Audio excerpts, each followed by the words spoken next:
Iron Mike had a very tough upbringing. He was raised in one of the toughest neighborhoods in the world. This guy, he had to murder people to survive. He murdered people to make a living. He had to rob and assault old ladies just to pay for his VHS tapes. This was a guy that people. There's an old legend that when Mike Tyson uh, was a baby, he didn't cry. He spit on the nurses. He spit on them out of anger. Um, People thought this guy would be the next. Everyone said he had a chance to be the next Al Capone. They said he had the chance to be the.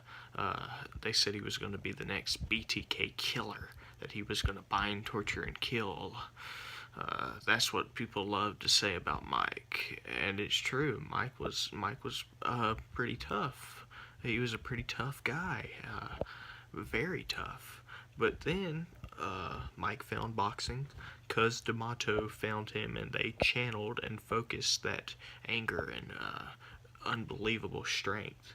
They channeled it in a good way toward boxing. And Mike, this guy that everyone thought was this angry pit bull, looking to score some blood, everyone that thought that about this guy, all of a sudden, uh, he's hugging Cuz D'Amato. I actually have a small collection of photos of Mike hugging Cuz D'Amato, and you can find many of them online if you go to Google and look up Google Images Mike Tyson hugs Cuz D'Amato. And you gotta keep in mind, Cuz D'Amato was an old man, and a lot of people hate old men, but not Mike. Mike would hug this old man named Cuz D'Amato. So you start seeing Mike's actually not too bad. He's actually a pretty sweet guy.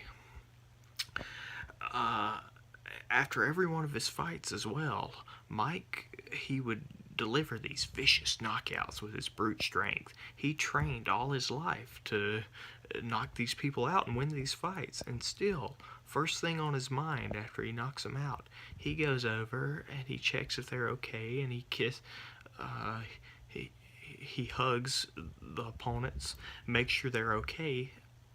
That's the mark of a sweetheart. That's not an evil man. Mike isn't evil. I wanted to make this video to show his sensitive side so people will quit. I get so angry seeing all these comments on videos of him or articles written about him. People say that he's unfit for society. People say that he's evil, pure evil.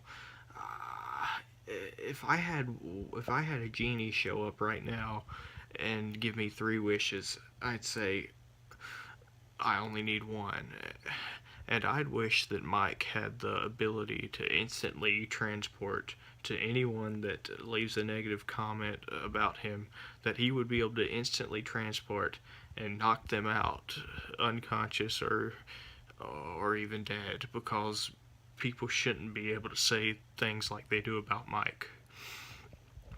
And I wanted to end this video with one final story demonstrating just how much of a sensitive side Mike really did have.